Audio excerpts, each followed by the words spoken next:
Okay, I think I'm going live. I don't know if anybody is here. So if you are on, please make a comment. I was doing this on my Surface, and again, thanks to Facebook's suite for businesses, I have no idea what they're wanting me to do, so I've switched onto my phone. So I'm seeing 5 people watching, and pretty Kanisha, thank you. 7 people.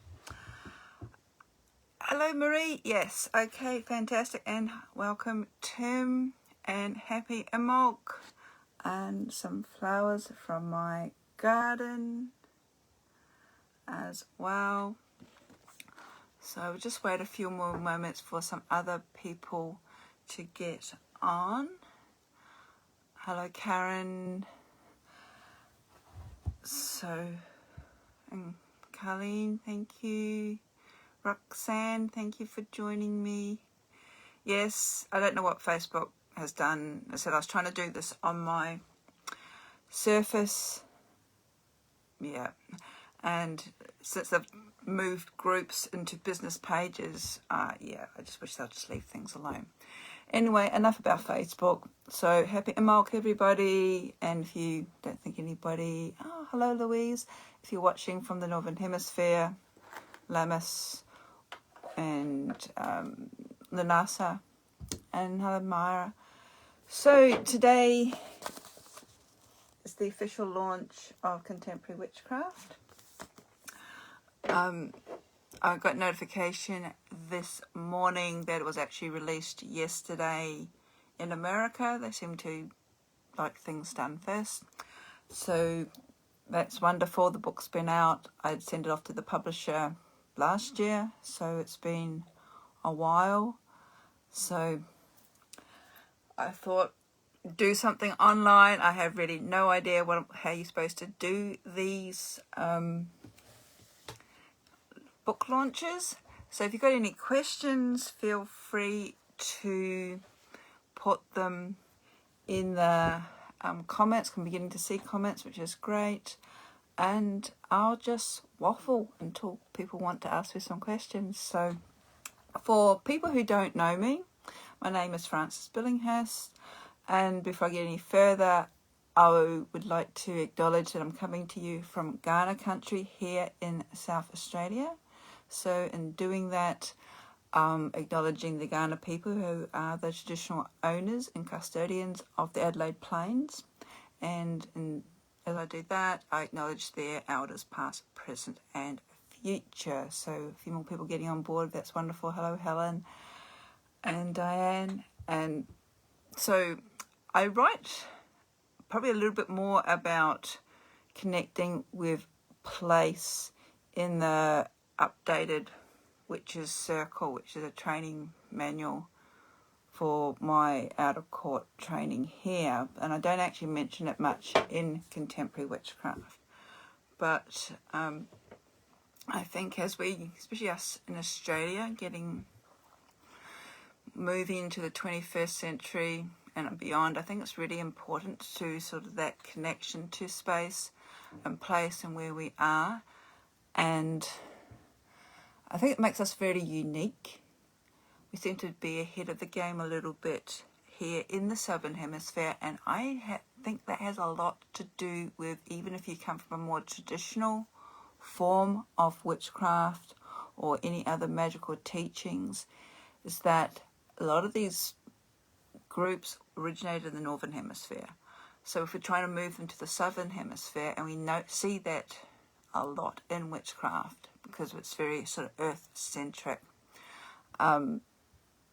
we have to sort of go beyond the traditional teachings and then look to see what's actually irrelevant to us. And it's taken, I know when I first started getting into the craft, it was a big no-no to change things around. You had to stick to the official Book of Shadows that came from England, and a lot of it, we would joke, was the 1969 Book of Shadows, and it just didn't make sense. So I think this now the more traditional hardcore witchcraft followers in the Northern Hemisphere are beginning to realise that there is a difference. So just going back to, I think it was Helen's comment or Diane's comment, Contemporary Witchcraft, it's now a release, so you can get it online, like through Amazon, Book Depository, Barnes and Nobles. But if you're in Australia, if you're in Sydney, Tim Hartridge at his Alchemy Space has some copies there. Joe Avalon, for Avalon by Nature, at her market stalls in northern New South Wales, has copies. Lilith in Crystal Chalice in Canberra has copies. Muses of Mysteries in Melbourne has copies. In Adelaide, you can get them from me, from my Luna Noir Etsy store, or just message me, as well as Carpe Diem Magical Crystal Forest. I think there's someone else in Adelaide, not 100% sure. So I'm waffling, and I should do my acknowledgements and my thank yous. So it's published by Moon Books. So big thank you to Moon Books, because this is actually my second Moon Books book this year. The first one, and I don't have it handy, is, you can see the picture behind me, is my Dark Goddess book. So it's a little bit, yes, and coming to Tassie soon too. So it's a little bit unusual for having two books published, I suppose, in 1 year. Especially, I guess I'm an unknown author, even though my first book, Dancing the Sacred Wheel, was coming up to its 10th year since it was published in 2012. But in the Northern Hemisphere and outside Australia, I suppose technically I am a little bit unknown. And so they took a bit of a gamble, which I'm very grateful for them. And Trevor in particular, and Dominic, so thank you. Thank you to Tim for being very supportive, and Joe and Rose and Tassie and everybody else. It's much appreciated. And it's not just for me, it's sort of paving the way a little bit more for other Southern Hemispheric writers. I don't know, why did I write it? I was getting really annoyed of reading books that were specifically, or sometimes even only, geared up for the Northern Hemisphere by people who really had no idea that things are done differently down here. Not because we're unique, but our environment's different, the energy moves different, our seasons move different, our wind currents move different.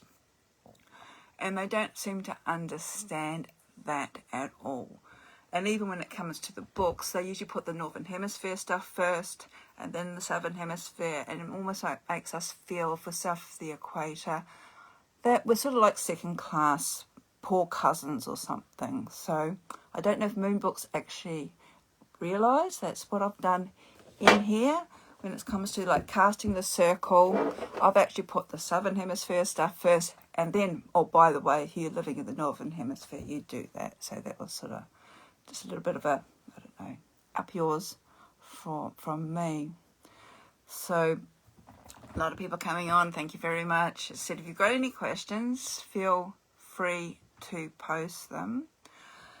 So that was one of the reasons behind it. And also, technically, yes, I guess it is a 101 book of sorts.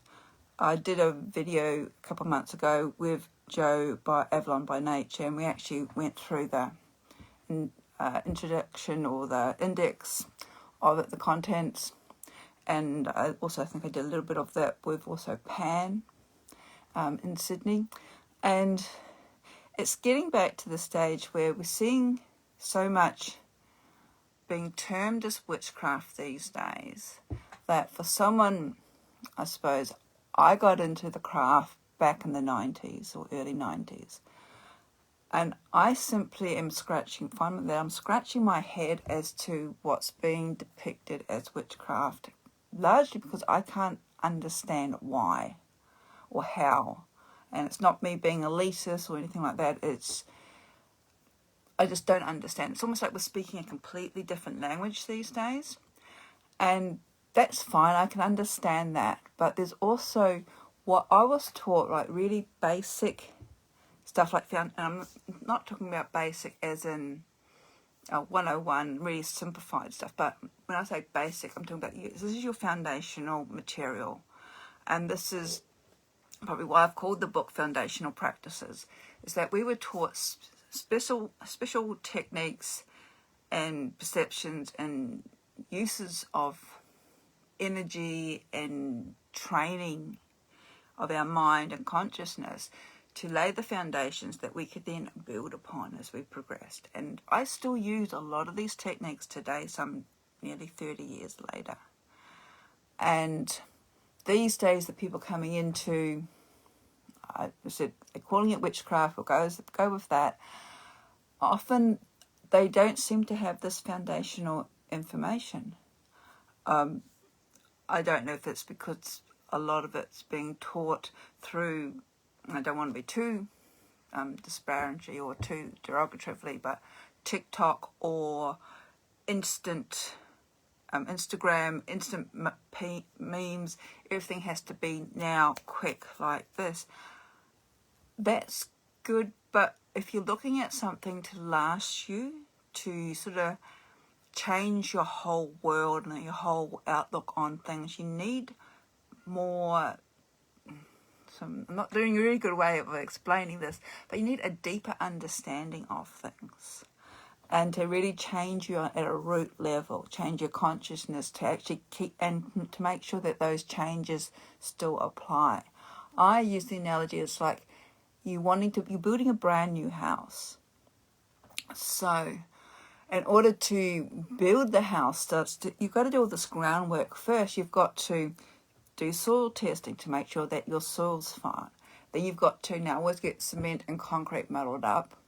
You get I think concrete is the powder, but there's a ratio between the powder, the gravel, the sand, and the water. You've got to make sure that the temperature's correctly, that you're pouring it rightly, and then you can leave it for X amount of time for the concrete or foundation to actually settle. How you shape that foundation is entirely up to you. It really doesn't matter, but you need to follow a specific recipe for that foundation to last. Otherwise, you're going to get cracks in it, and it's just not going to last the distance. And once that foundation is set, you can then build your house out of whatever you want, in whatever format you want to. You can do it single story, multiple stories. You can do it out of wood. You can do it out of, clay, compressed straw bales, whatever you want. But you still need that foundation. And it's almost like these days there's a huge rebellion of anything that's a little bit authoritative. And so almost like everything, including the baby's been thrown out with the bathwater, without them realising, them as in, say, newcomers coming into the craft, that in order for their magical practice to continue them through the rest of their lives, they don't have that foundation anymore. They're collecting crystals, collecting moon water. Everything seems to be manifesting a spell for this, manifesting something else. And it's like, even when it comes to a magical aspect to this manifesting, it's more than just, what do they mean by manifesting? What do you actually mean by manifesting? Why are you manifesting something into your life? Just because it's a waxing moon, have you taken into consideration anything else? Especially this year, and this is one thing that I've noticed, I suppose a lot of it's got to do with COVID and trying to figure out how best to cope with the current situation, is that I've been taking, from about November last year, a lot more interest in not just the lunar cycles, but all the other sort of influences of the other major planets around us. And it's actually quite interesting because you see the sort of teaching so far that you manifest everything from the waxing moon up to the full moon, and then you banish everything from the full moon back to the new moon again. And it's just like, we've had eclipses, we've had so many planets going in and out of retrograde, it's not funny this year. And a lot of them are actually, the energies is actually contradicting each other. So it might be coming up to a full moon, so everybody's wanting to manifest. But if you're looking at all the other astrological happenings, it's actually not a good time to manifest a desire. So I was getting a little bit, I suppose, grumpy witch syndrome or something like that everybody was rushing out, wanting to do spells, largely for short-term gain, and without any probably background or really deep knowledge as to what magic is, how to do it, what's energy, even just the whole concept of it. And then there are a lot of other underlying aspects as to,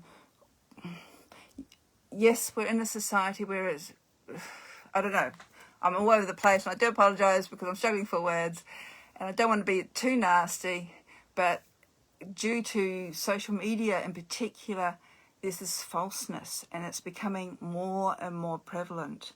And you started off with Instagram, and everything's supposed to be perfect, but it's all false.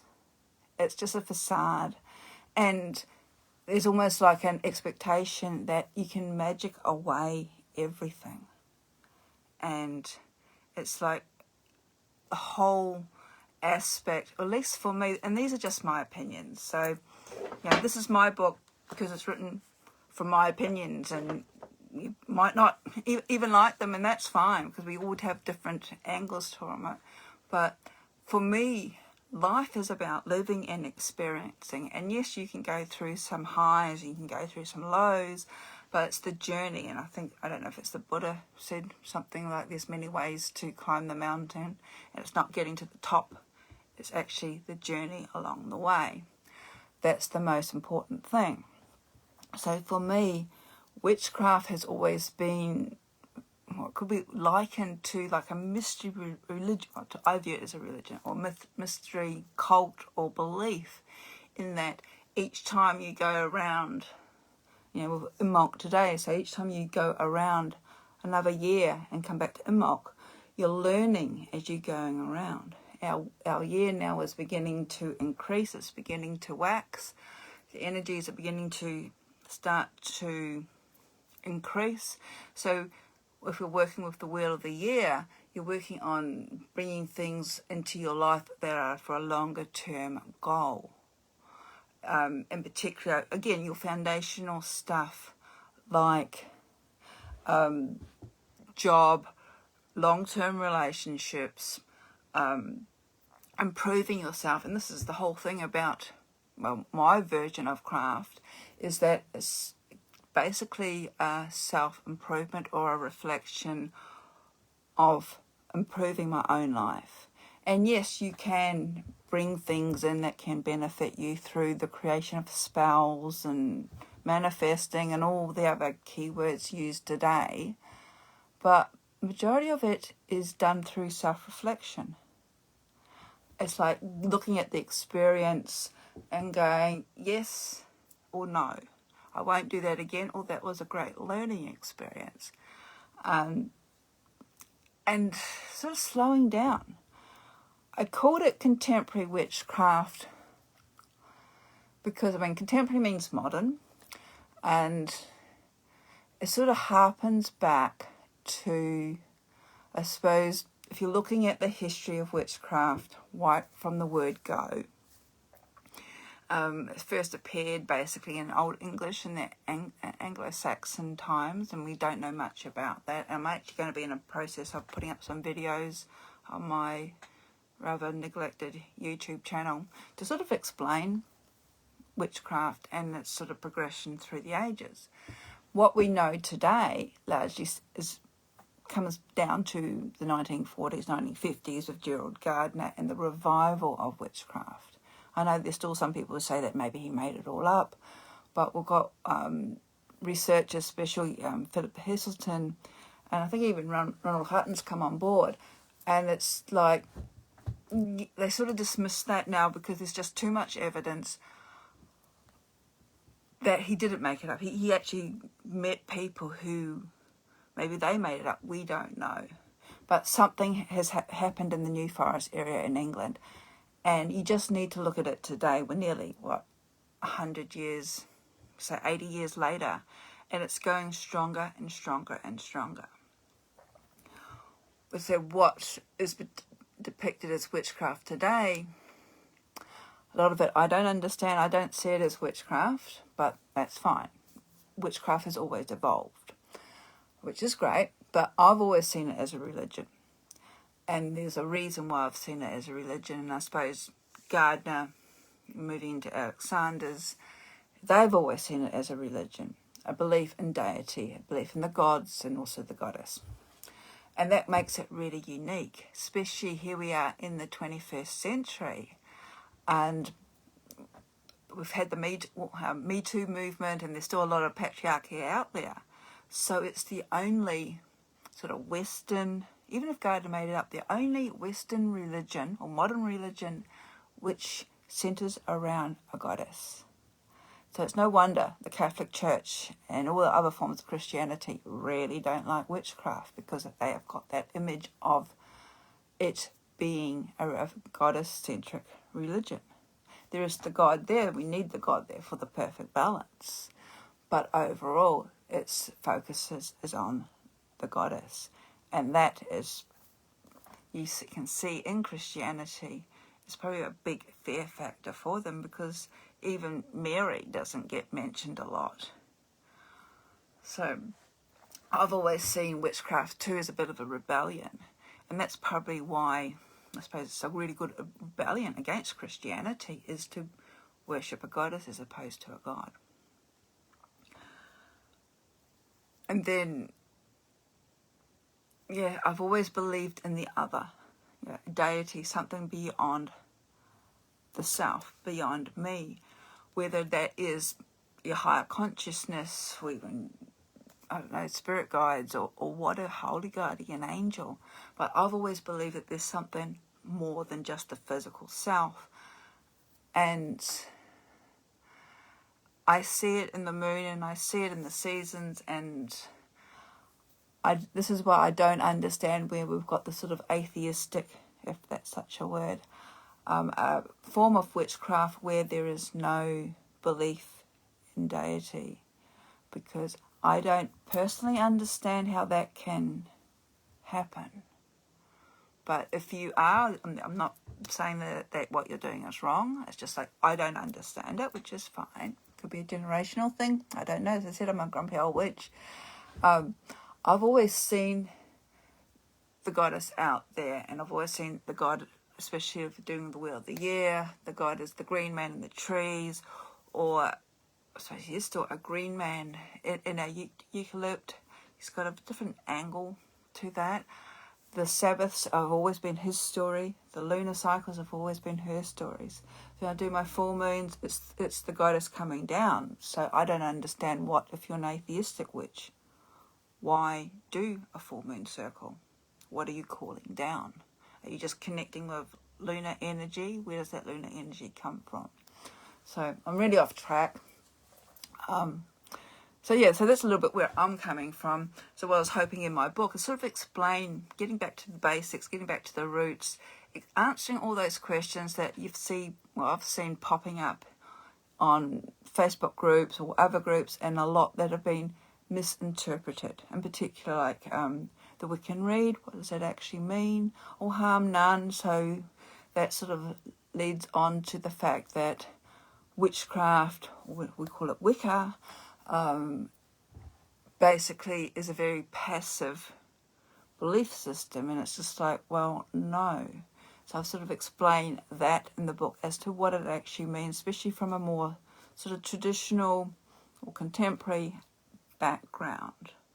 I also explain as to why I call it witchcraft and why I call it contemporary as opposed to Wicca. So I'm just looking at some of these comments, so thank you. I don't know what I'm channeling up. My mouth's just going into open. autopilot at the moment.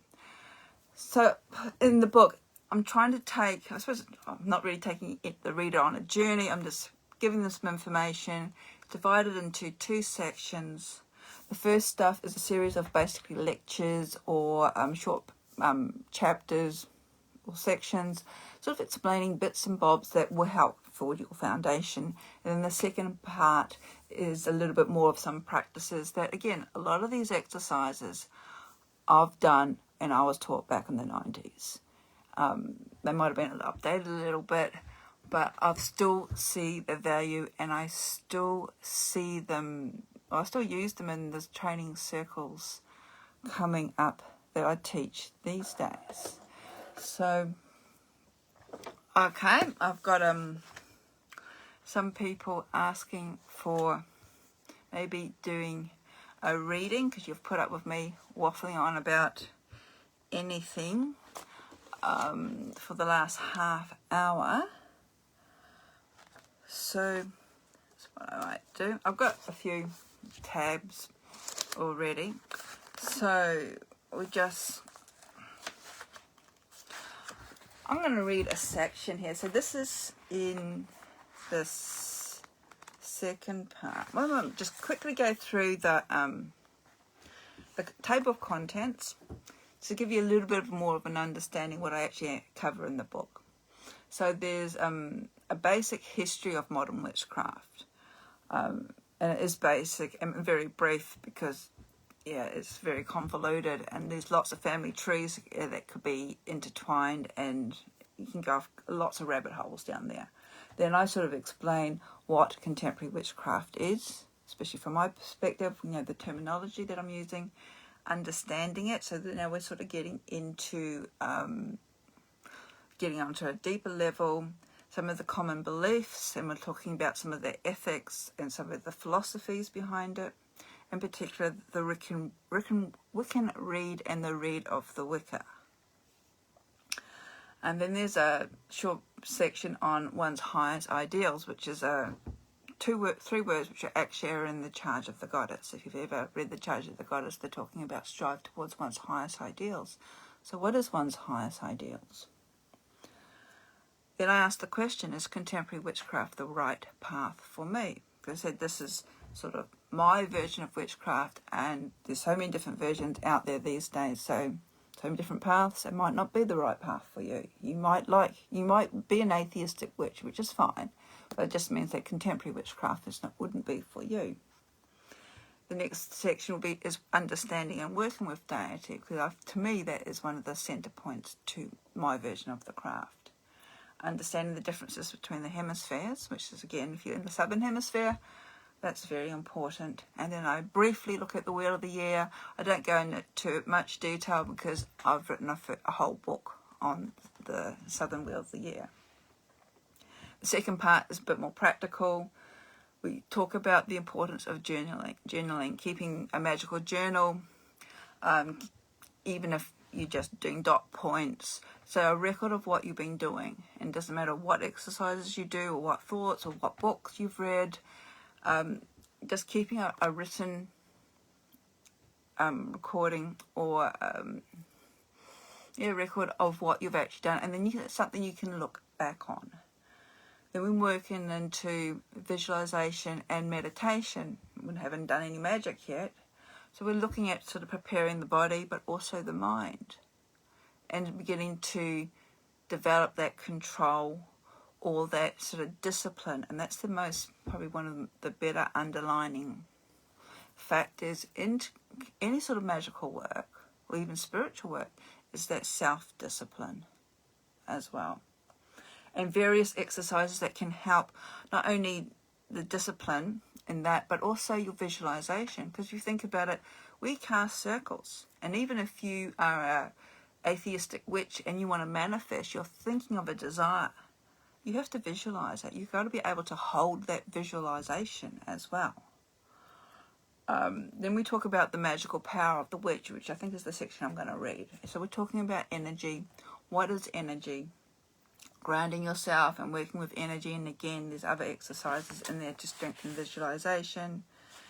Casting a magical circle, working with the cosmic energy as well as the earth energy, creating a sanctuary on what we call the inner planes, the astral work, looking at the elements and elementals. And these are all around us as well. And we're made up of the elements. So in my tradition, when we cast a circle, we call in the elements. And they are the building blocks of the universe. So we need to build up our relationship with them. Then going into working tools, rituals, something that I've noticed is lacking these days is what's called the 4 powers of the Sphinx, or the Witch's Pyramid, or the Magician's Pyramid, because everybody's posting their spell work online. And back in my day, that was the big no-no, and I explain why in the book, because you're giving away your power. But there's more to that.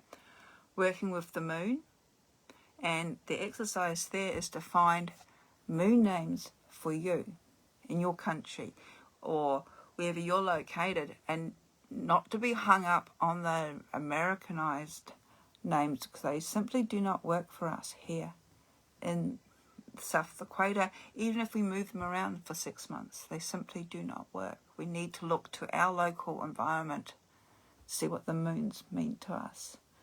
Then using herbs, incenses, colours, psychic defense. I talk about spell casting. I've given you no spells, and how to sort of include all that and actually live what I call a magical life, and that's what the title of the book is called. Then the appendix, you've got a basic circle casting, a diagram for all the elemental pentagrams, a self-blessing or dedication ritual, and I do explain the difference between dedication and initiation. Dedicate, anybody can dedicate. Dedicate is almost between you and your path, or you and another, and you're basically sort of saying that this is what you want to do. Initiation, however, is initiation into something. So, of my opinion, you can't be self-initiated, because you're not being initiated into something. You can be initiated into a group, into a lodge, into a tradition. But as I said, you can't really be self-initiated into anything.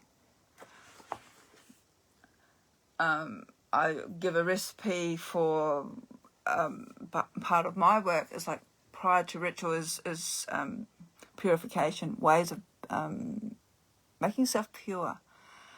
And whether you want to do it through a shower or a bath or put on clean clothes or visualization or meditation, a lot of spiritual practices and religions around the world, there is an element before anything's done where you have to be pure of mind. And that actually helps you, again, coming back to the visualization, meditation, to that focus, to that goal.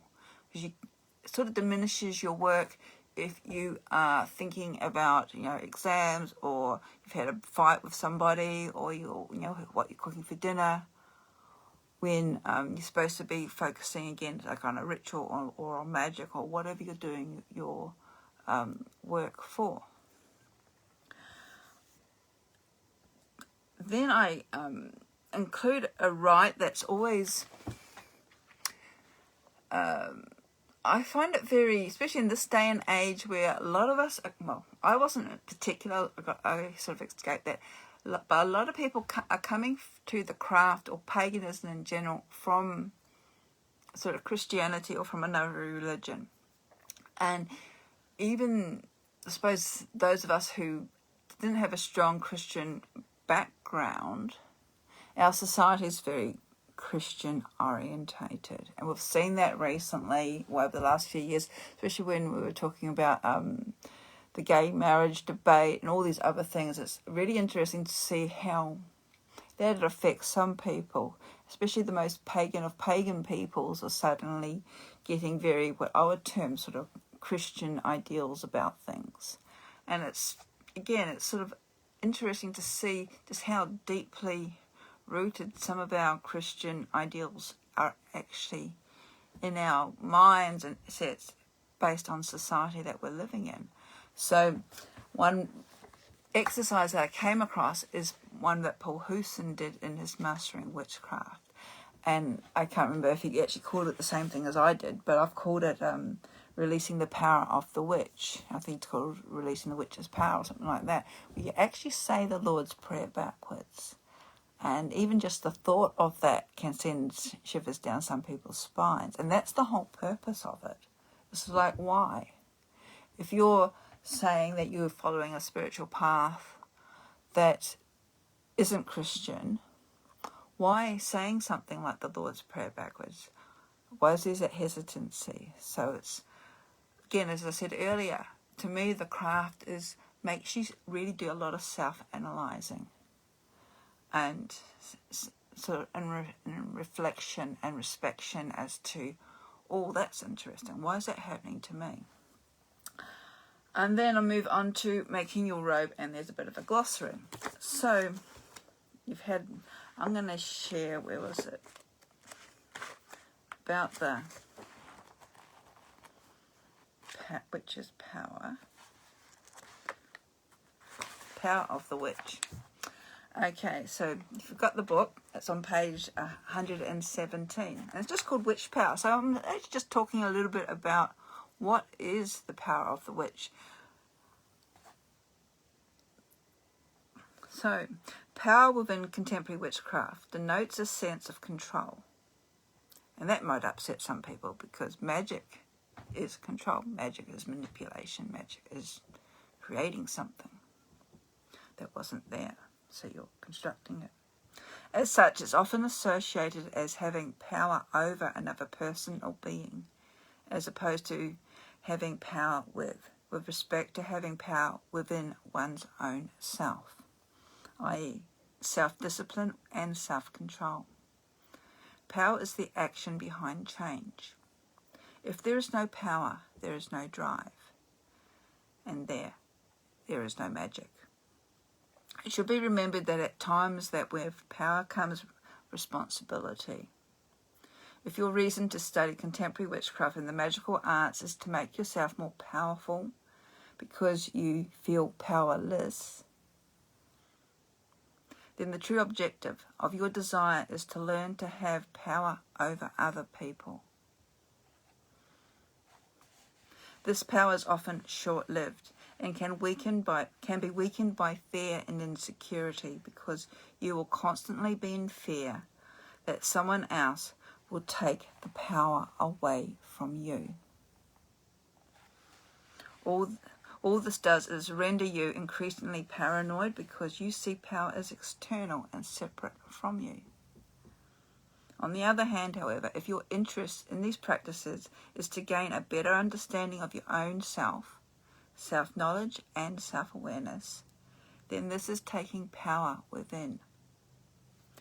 When you understand the power is within your own self and how to create it, you realize that no one is able to take this power away from you unless you allow this to occur.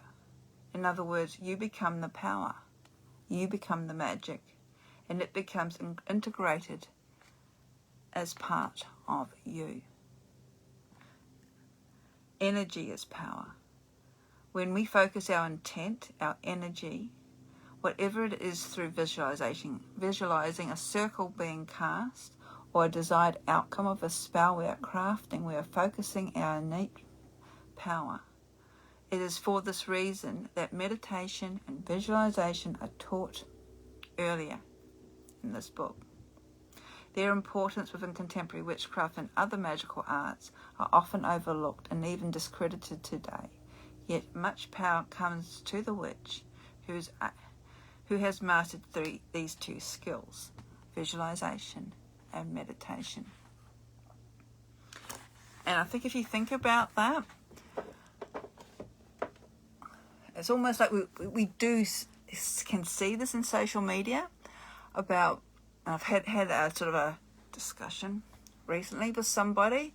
They were saying they've burnt sage, burnt Palo Santo, they've done black salt on their doorstep, they've got black tourmaline, but still this person with their negative energy is invading their space. Well, it turned out that this person is allowing that person in.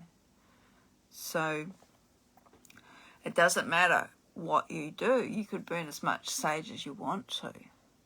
But if you're not going to take responsibility of your space, your boundaries, if you're forever giving your power away, if you're forever seeing that power externally, as in the salt, as in the sage, in the Palo Santo, then of course it's not going to be effective. And it's almost like these days people are using these things as crutches. They see the power in the black tourmaline, or what's the crystal that everybody wants at the moment? It's malvedite or something like that. They see the power in that as opposed to the power in themselves, being able to channel and look in their way, bring it back into yourself. So I hope that makes sense. What I'm going to do now, yes, Diane, I'll agree it too. There's so much that, I think, as I also said in that quote, and I said earlier, spells, there's a belief almost that things can be magicked away. It's a very short-lived, almost a superficial band-aid solution, when often the problem or the issue is deeper lying. And without getting too new agey, I know these days there's a big sort of interest in neuro-linguistic programming, NLP, and it's sort of been taken to the other extreme with this sort of almost spiritual bypassing stuff. But a lot of that can actually be seen through the use of witchcraft and magic as well. It's all very similar. My background is that I suppose since I was 18, which was a few years ago, I started in the area of metaphysics. That was my first introduction to, I suppose, the whole occult metaphysical realm, was through the Theosophical Society with Helena Blavatsky and all that.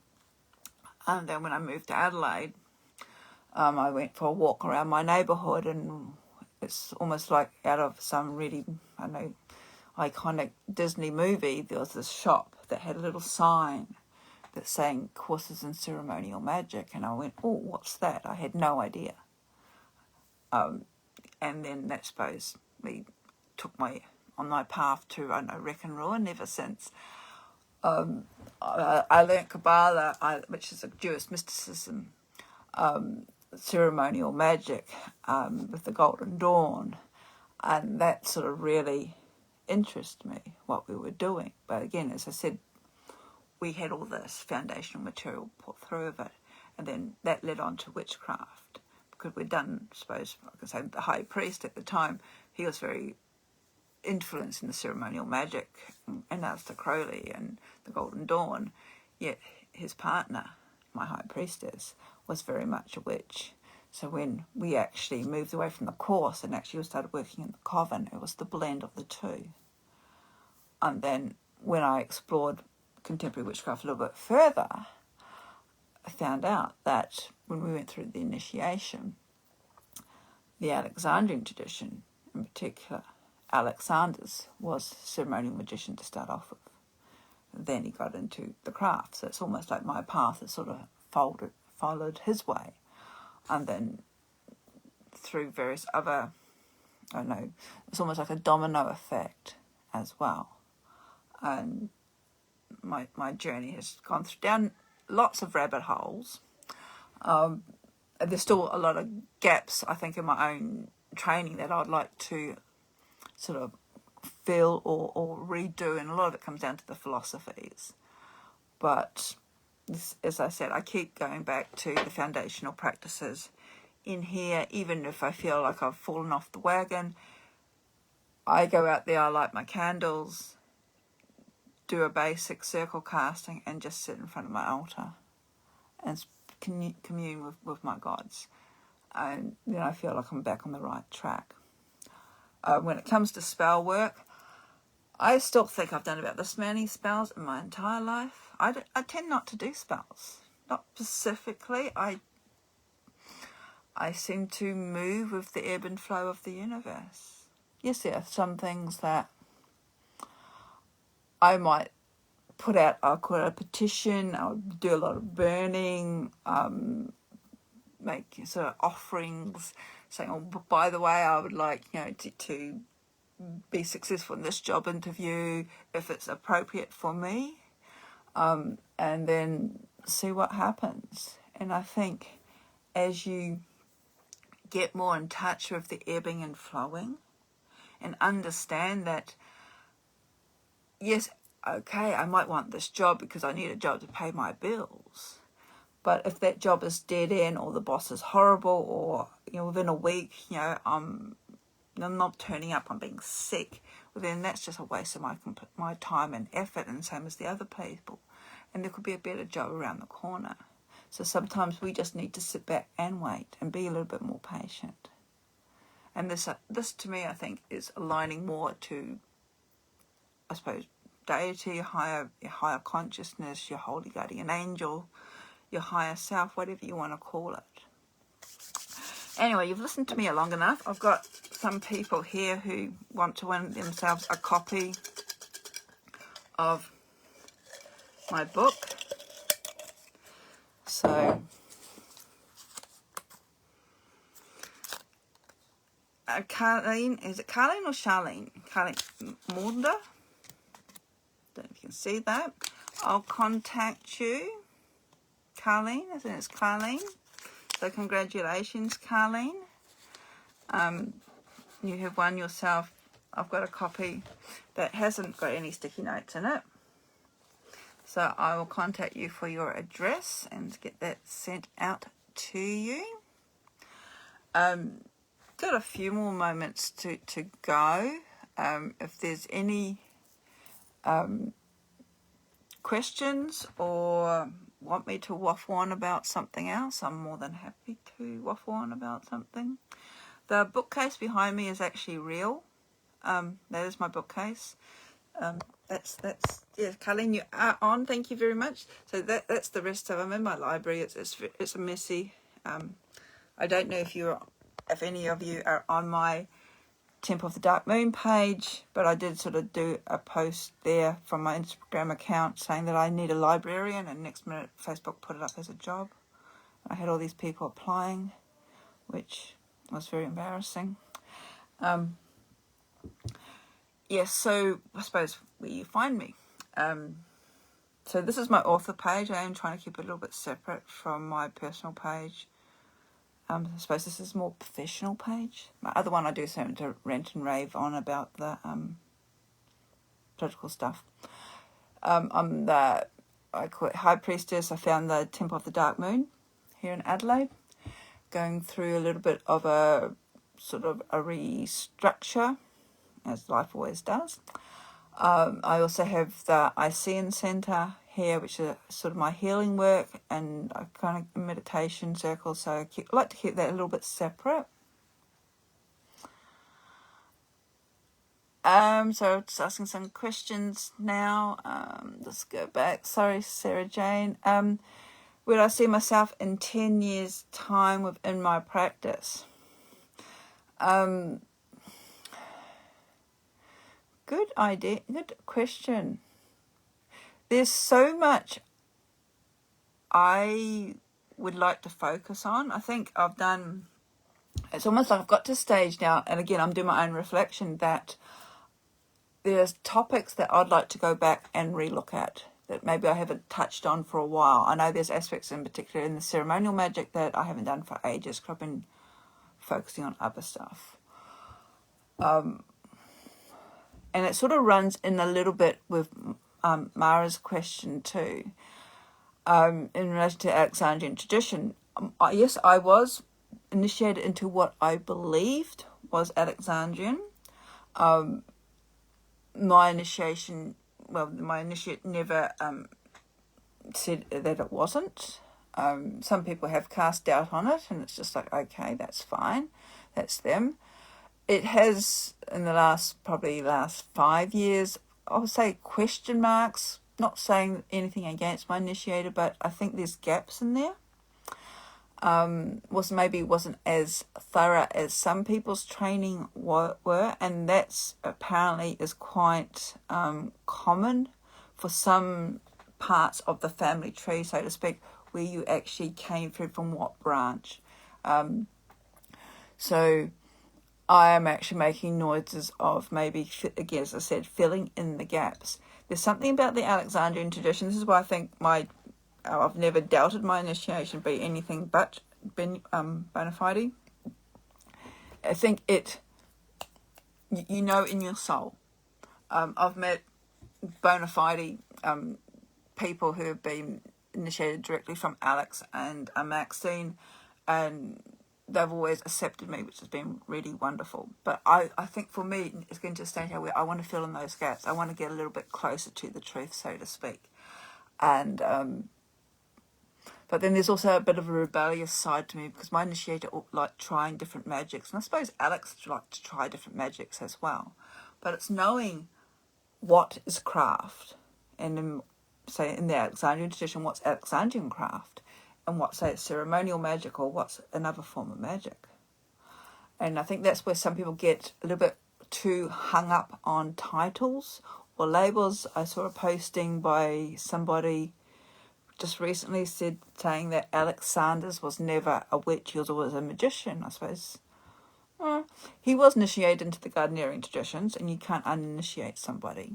And yes, he was a ceremonial magician as well. That was for his first calling. But what I have always liked about the Alexandrian tradition, and is that in some lineages, some branches, there is this perfect blend between the ceremonial and the magic. Some branches are more sort of witchcraft, but in some branches there is this perfect blend between the two. But it's the knowing as to what is craft and what is ceremonial magic. So I don't even know if that answers the questions, but I suppose in 10 years' time, I would like to sort of go back and sort of replug those holes where I personally feel are a little bit missing.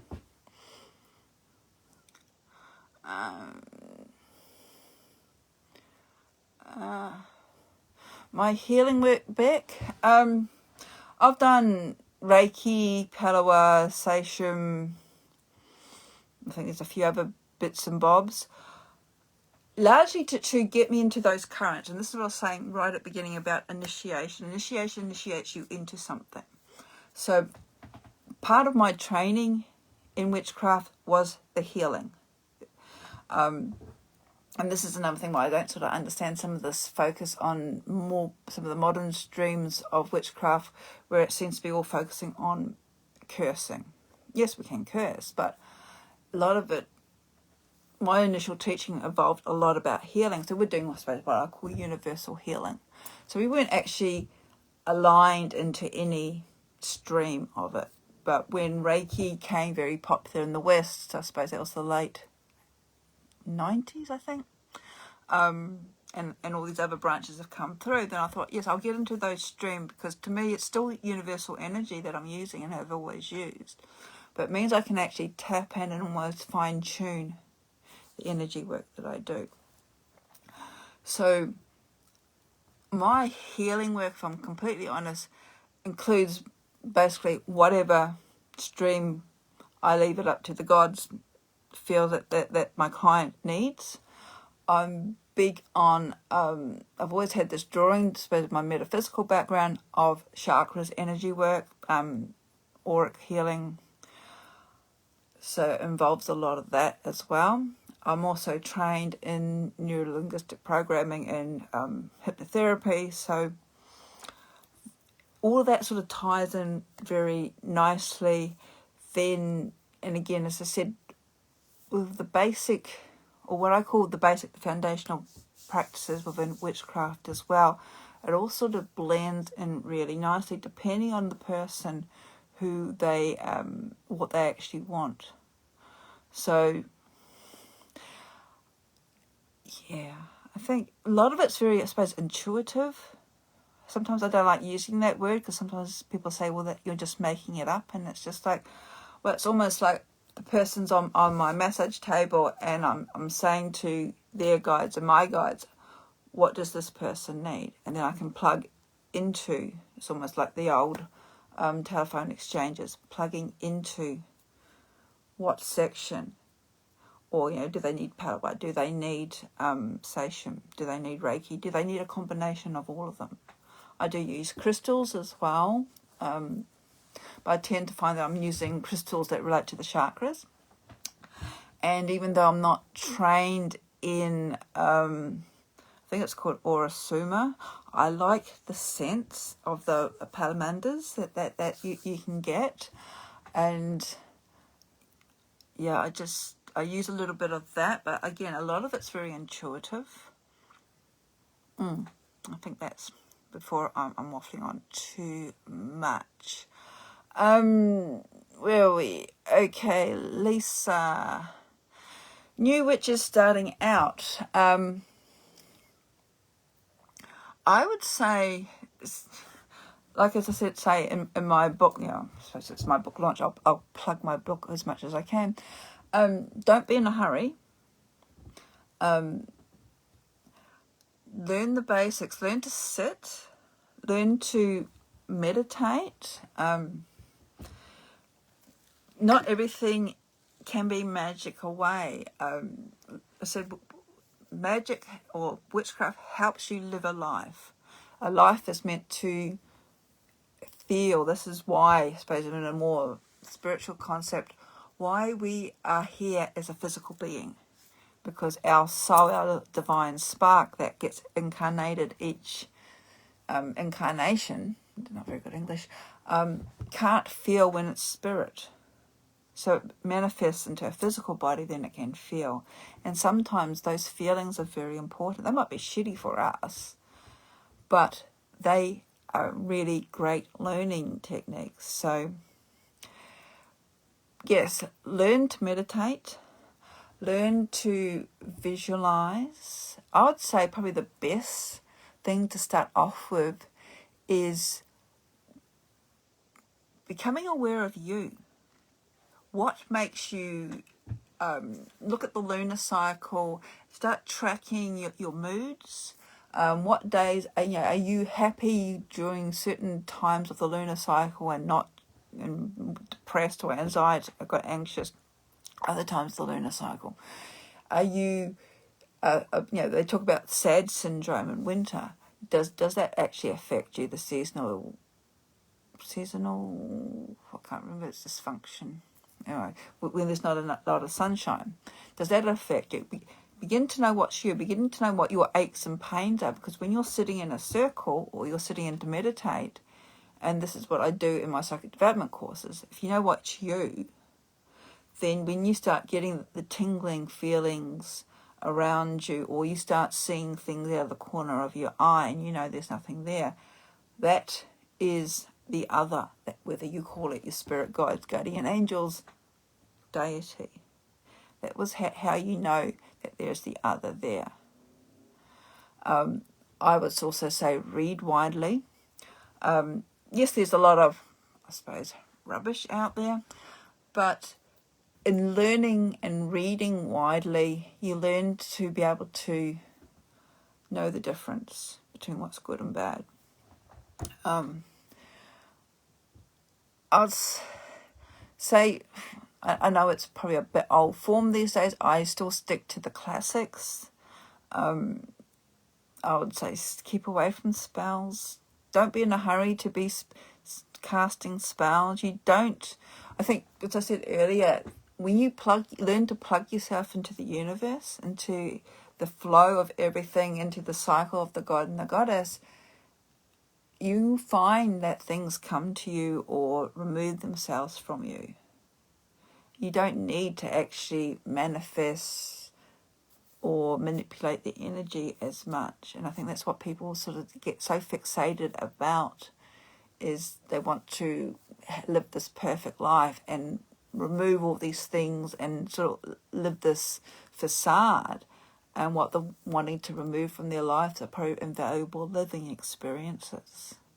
It might be shitty at the time, but if we don't go through these peaks and troughs, we don't grow as a spiritual being. And that's another aspect that I believe witchcraft is about too. It's like we're a spiritual being. It's a spiritual path.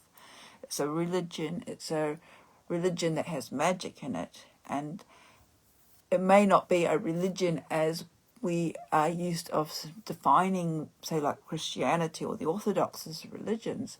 But if you believe that there is the other, the deity, even if it's your higher consciousness, then technically, I guess, it's a religion, or as I call in the book, a pseudo-religion.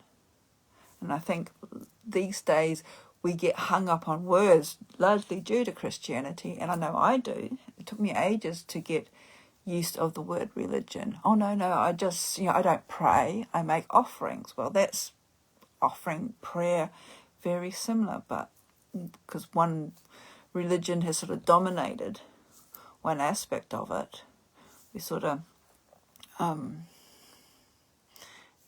shun all that sort of those words away.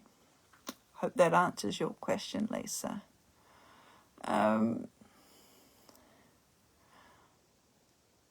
Just looking at Diane's, have I read the...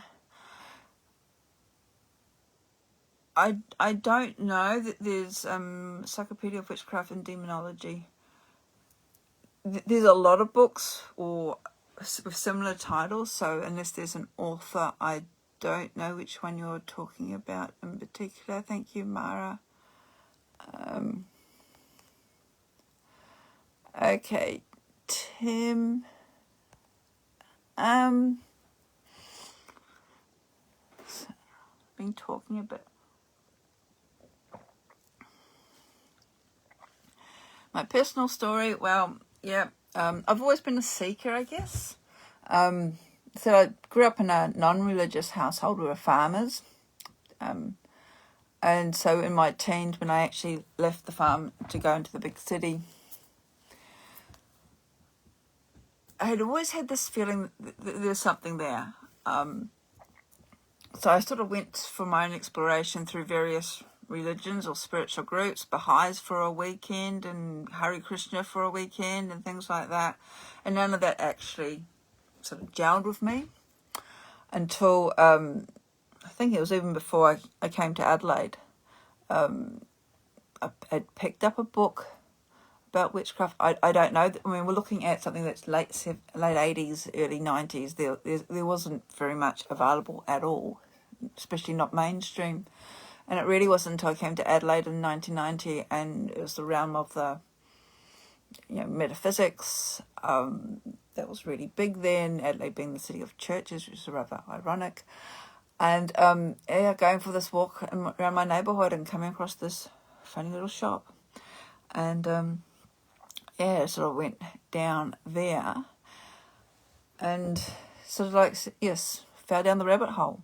But I've always had that sort of a curious mind. Even when I was a child, my mother was a librarian, hence my book fetish, and she would bring back books I don't know if you got them in Australia, but the Tell Me Why books, why things happen, and I've always wanted to know, and I think that drew my initiator rather insane, because there's still to this day this one ceremonial ritual that I still don't know. Well, there's actually a lot, but when he was teaching us, because he couldn't give me a reason as to why I should do this ritual as opposed to these other rituals that we had done. To me, it was a duplication of what we really were doing. So I've never actually learnt that ritual off by heart, purely because in my logical mind, there wasn't a really good reason as to why I should learn it when I've been doing the same things for all these other rituals we had been doing. And that's just my personality. Sometimes the logical mind takes over, which makes following a magical path really interesting at times. So how did I come to choose the name of my coven, the Temple of the Dark Moon? Good question. What did I call it? I think because the dark of the moon, the dark phase of the moon is the occult phase, is to go within. And I think that was the original interest. This was back in the 90s, and for my recollection of paganism in general in the 90s, it was getting a little bit white light and fluffy, and sort of the group that I was belonging to were a little bit rebellious. We were sort of on the outskirts of the pagan community. We weren't sort of infiltrating it. I suppose I was the one who was infiltrating it. Everybody else sort of lurked back in the shadows. And so the Temple of the Dark Moon sort of had that sort of, I wouldn't say the fear factor, but to me, a lot of it was to go within. Yeah, so I don't think there was any major event or anything like that. Its original name was Temple of the Dark Moon of Isis, and this was before I had a really deep connection with Isis. My original interest in mythology started off with 5 years doing Celtic mythology, which is quite interesting because these days, if you spent 5 years doing Celtic mythology, you may become a druid. But back in that 90s, I don't think there were a lot of people actually calling themselves druids, or at least in Adelaide, at least here. That's sort of taken off in the last, I don't know, 10, 15, maybe 20 years. But I had an interest in the Celtic mythology because I suppose I'm Anglo-Saxon, or have the Celtic background anyway, so I suppose in a way I was sort of claiming my roots. But then I kept getting this Egyptian thing coming through, and in fact the very first statue I bought was one of Isis, so which was quite interesting. And then the dark moon of Isis, I guess technically could actually be his sister Nephthys. So it's all sort of things that you do at a time, and this is, I think, goes back to, I think was Liz asked the question about beginners. A lot of things may happen now that you don't know the answer of, or the answer might not be revealed until later on down the track. And that's another good reason to start getting to the habit of keeping a journal or a diary. And you don't have to write pages and pages. You could doodle in it, just make notes in it, make collages, just something. It's a reflection, so you can go back. And I'm just looking what's up here at one of my, this is 1997. I mean, yes, I'm a writer, but I've got, back in the day, someone asked me about my healing. I've got articles on Sachem back here, so I've had this interest. Oh, this is interesting. Something on Isis magic. So this is from that's 1998. Yeah, so it's really interesting. This is a good reason why you keep diaries. You can go back and find the synchronicity, these little things making sense, often at a later stage.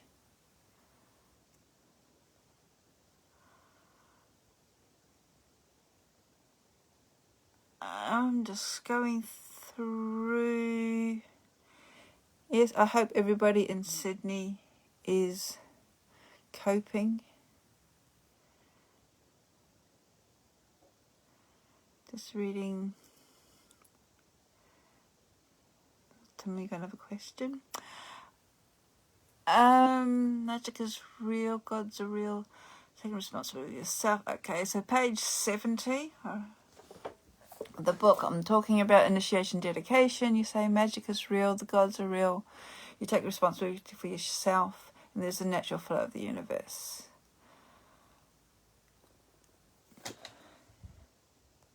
And then I ask,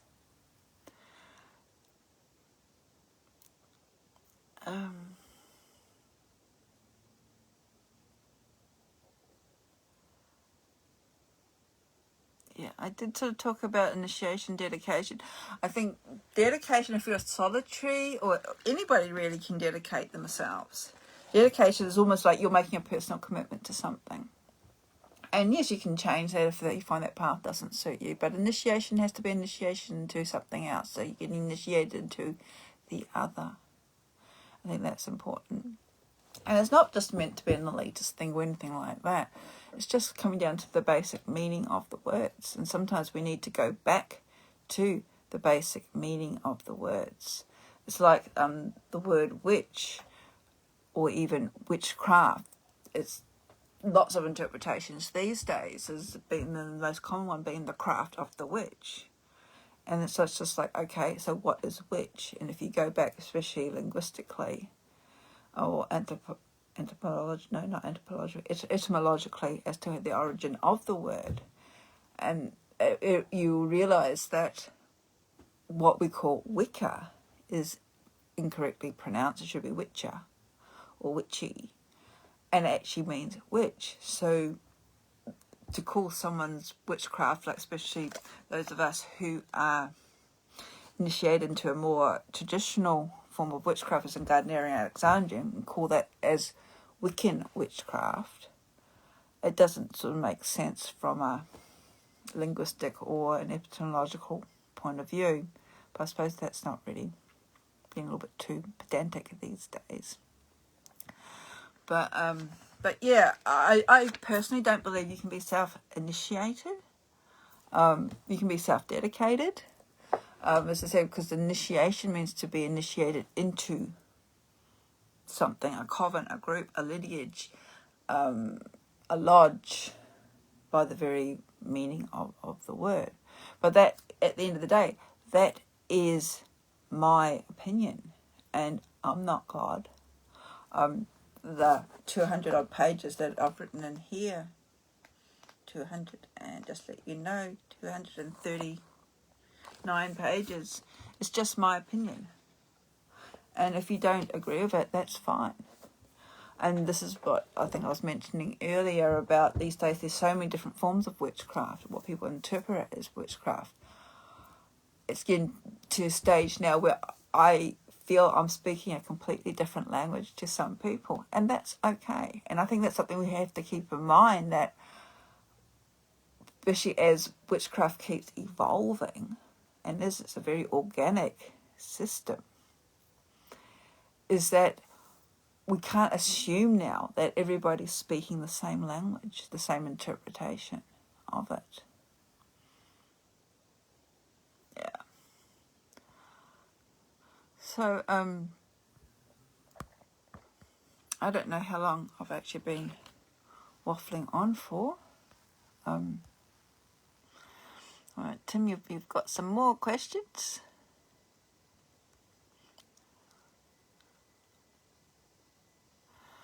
I think one of the important things too, and it's just for me, I think another reason why I wrote the book is that I felt almost a degree of sadness for what people are calling witchcraft today, or believing what they're doing is witchcraft, because to me it felt like it had no soul. And it's not just because I believe in a God and a goddess and the evolution of my spiritual path, but if you're just focusing on wanting things in your life, material objects, you're sort of missing out on the beauty that can evolve through getting to understand yourself, or even your higher consciousness, your higher self, or the divine. And can be so much beauty in there, and especially when you go through periods where you're by yourself, like people in Sydney, you're in lockdown. I suppose we all are affected one way or another. We haven't been able to visit family or friends. I know myself, my father was supposed to come over from New Zealand in 2 weeks' time, but because we had our lockdown last week of a whole 7 days, and New Zealand's closed the bubble, it's now questionable as to whether I'll get home at Christmas, and I haven't seen him for coming up to 2 years now. So we're all beginning to, I think, feel very affected by this situation that we're in, and it can, as it's beginning to show on people's mental health. But having that belief in the other, something that seems to be beyond our physical, immediate situations, I think can actually help. I know it did with me when I had health issues a number of years ago, and I think it was actually my belief in the other, in God, in the goddess, and my belief in metaphysics that helped give me, my conscious mind, an understanding as to what I was going through. And that can only be developed when you move beyond the physical or the immediate want and needs of this life, if that's making sense. Just trying to read more questions. Destiny and initiation by the gods. Good question. I used to believe that, we had our lives planned out. I think COVID sort of, even my recent, I've just said about Dad not being able to come over here, has just proven that we can't plan anything. My experience when I went through cancer and even coming out of that was those very, so almost like soul shattering in the fact that I think as humans we like to hang on to our little normal. We like structure, we like control. And when nature or Mother Earth or say whatever, like a pandemic is happening, we find ourselves not able to be in control anymore. And that really teaches or tests our resistance, and also it tests our relationship with ourself and a whole lot of other things. And sometimes we have to just surrender. And that has been one of my biggest lessons in the last 6 years is, and I don't always succeed, is to surrender that there, and I suppose this has even strengthened my belief in the other and belief in the gods, that there are higher, more powers beyond me at play. And it's usually when I do surrender that my own little world becomes, or gets back into the calmness again, until it happens all over again. And I've often described my life as, or myself, as just being a cork bobbing in the endless churning oceans. And sometimes we just have to surrender, and that's it. Not everything has a reason. Sometimes we're not meant to know the reason. We can keep a journal, and then maybe 20 years' time we can see that reason. So not everything is immediate. And when it comes to destiny, yes, I do think that on some level our soul may have pre-planned something. Maybe, I mean, is that just our way of sort of controlling or explaining to us as to why things happen to us? It's a good way to sort of help us through dark nights of the soul or horrific circumstances, that it could be a reason in there, as opposed to, I don't know, that we're some sort of cosmic joke. Sometimes I feel that I'm just a puppet being pulled. Especially when I want to sort of like throw away half these books and have a normal 9-to-5 life and job, and always wanted to know what I'd be like if I had settled for a house with 2.5 children and a picket fence.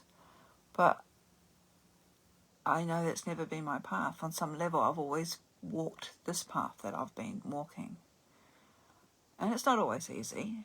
And sometimes we just have to, again, as I said, surrender and trust. And I suppose that's a hard thing if you're not really sure as to whether there is an other. But it does sort of help strengthen your commitment or your belief when you actually just open yourself to the possibility, and then you get a response from them. But I think everybody is different. And that's the main thing.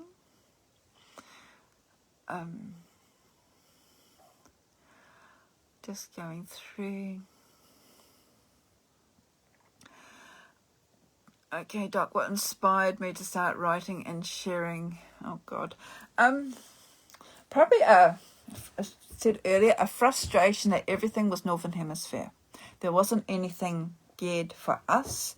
I was tired of this is all for Northern Hemisphere, and you Southern Hemisphere people, I'll just change things 6 months around.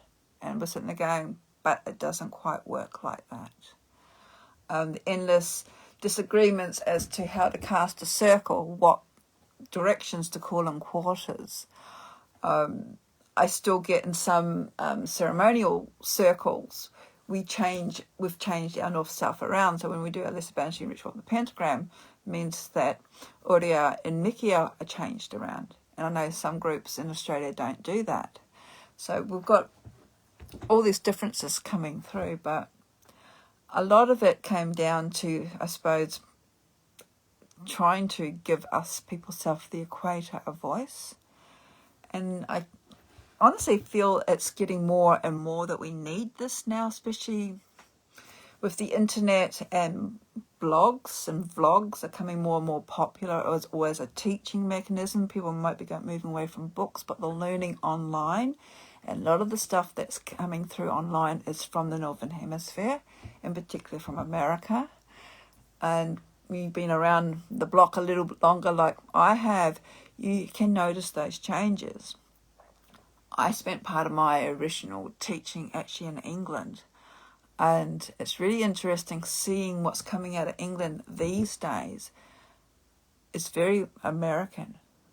Words like, and I talk about it in Contemporary Witchcraft, and I've mentioned it in Dance of the Sacred Wheel, the use of Mabon for the autumn equinox. When I was in England, okay, that was mid-1990s, we never used Mabon. We never used Letha. It was always the spring or autumn equinox. And yeah, it's really interesting to see that words like that come in, and it's very Americanized. And that was one of the reasons why, yeah, not saying there's nothing wrong with things becoming Americanized, but we're looking at a tradition in particular when it comes to witchcraft that originated in England. It's an Anglo-Saxon word. So if anything, it's probably the only or one of the main religions or spiritual and organic religion that came out of England. We're talking about these days of, say, cultural appropriation. I mean, is that a form of cultural appropriation if we're starting to Americanize something that originated in England? I don't know. But yeah, and because I've also had that 5 years of doing Celtic myth, I knew where Mabon came from, and he had nothing to do with the autumn equinox. So I had a lot of issues, and I suppose that was one of the reasons why I started to write and to share, I don't know, my bugbears, basically, I suppose, my wisdom bugbears, just to get people to think. And yeah, I said, you might not agree with everything that I've written, but I was always taught, said by my mother, even if a book makes you stop and think, it's done its job. You might disagree with it, but it makes it you stop and think. Okay.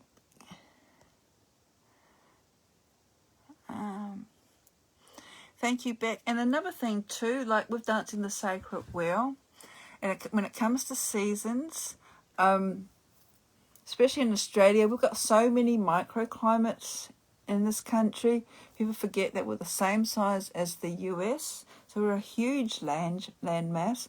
So what I do in South Australia, like calling my quarters, my directions, could be completely different if you live in Perth, or you live on the eastern seaboard, or if you live up north.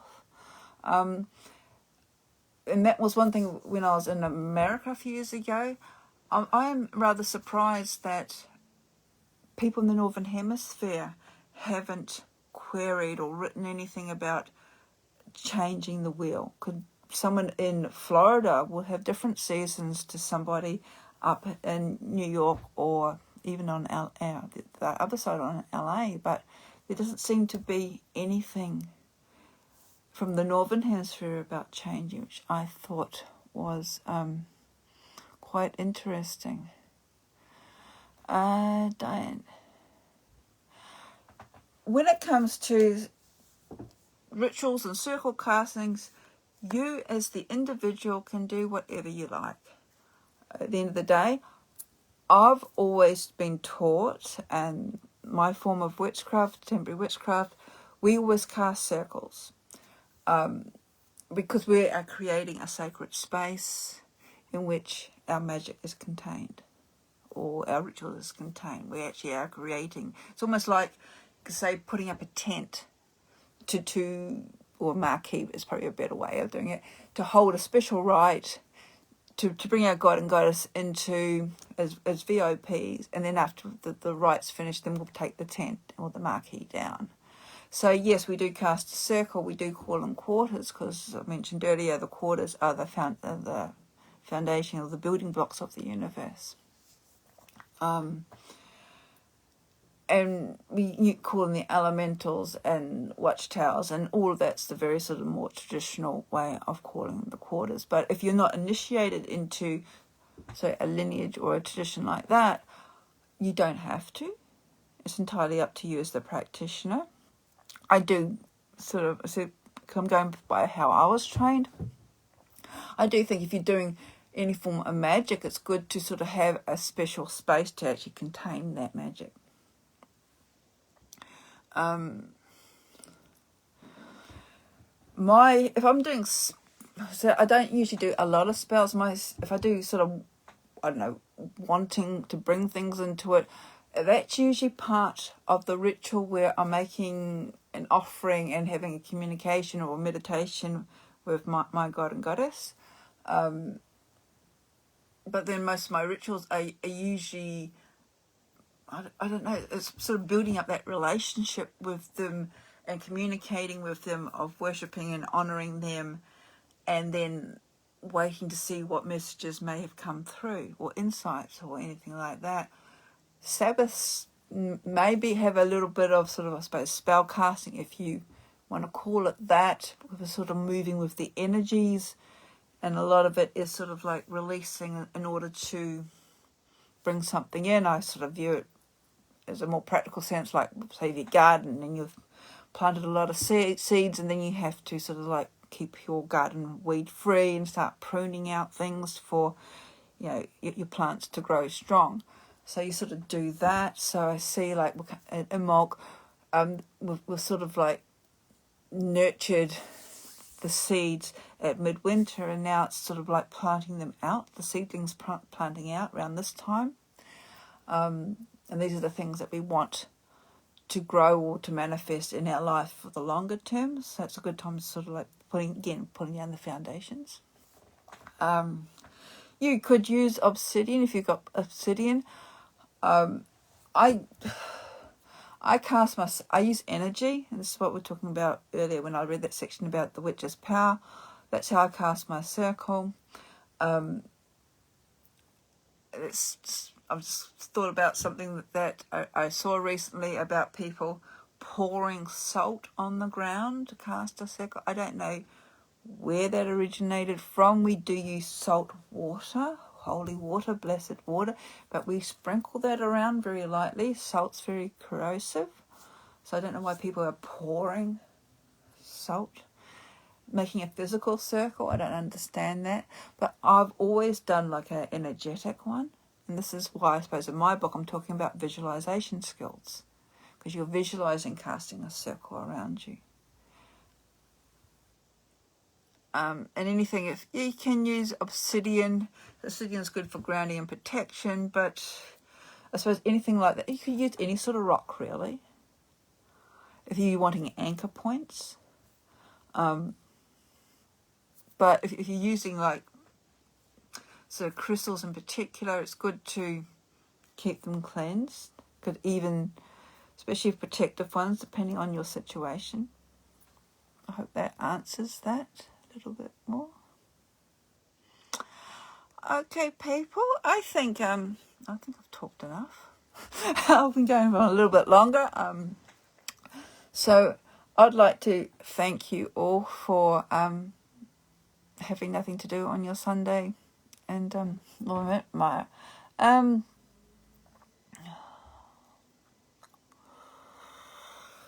very good question. Yeah.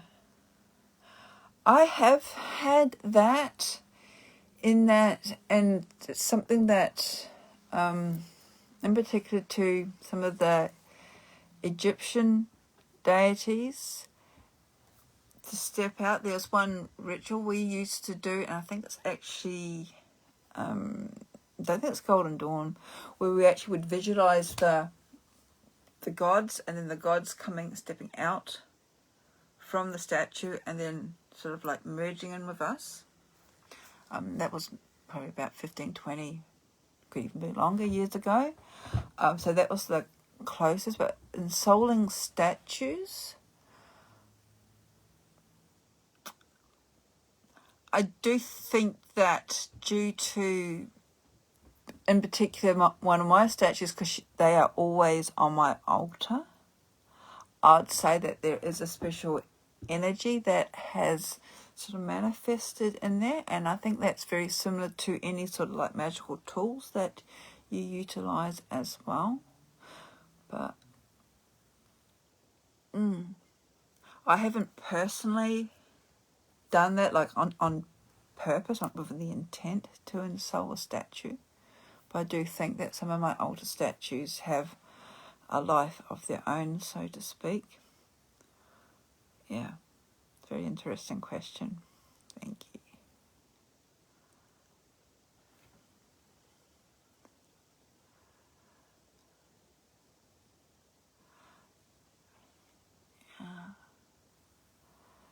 Yeah, like I just sweep my front doorstep. I just hose it down, the old-fashioned housewife sort of thing, even though I'm not a housewife.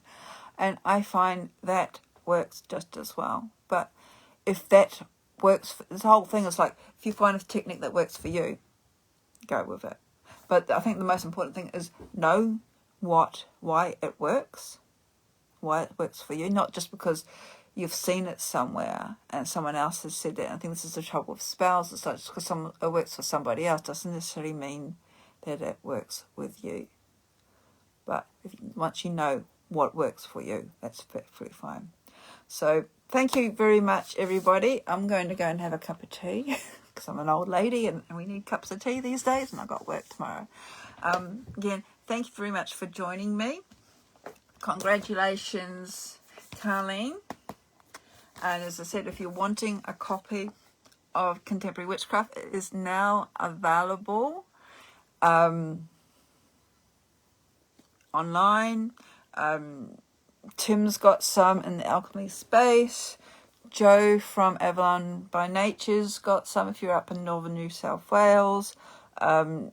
Check out Crystal Chalice in Canberra with Lilith to there. Muses of Mysteries probably still have some copies. Carpe Diem in Adelaide. Magical Crystal Forest is available at Amazon or through me. Luna Noir Creations, you can get a signed copy. And meanwhile, I'm writing my next book. So yes, and eventually there will be a part 2 for this as well. So thank you very much, everybody. I hope I've answered some of your questions, given you something food for thought. As again, at the end of the day, it's just my words. And if you disagree with it, fine, write a book. Get more Southern Hemisphere people writing. I think that's the whole purpose. It's like we've got to start lifting our profile up and show the Americans that there's more ways of casting a circle and doing the magic. So blessings, and everybody in Sydney stay safe, and until we meet again, happy Imbolc, everybody. Blessings.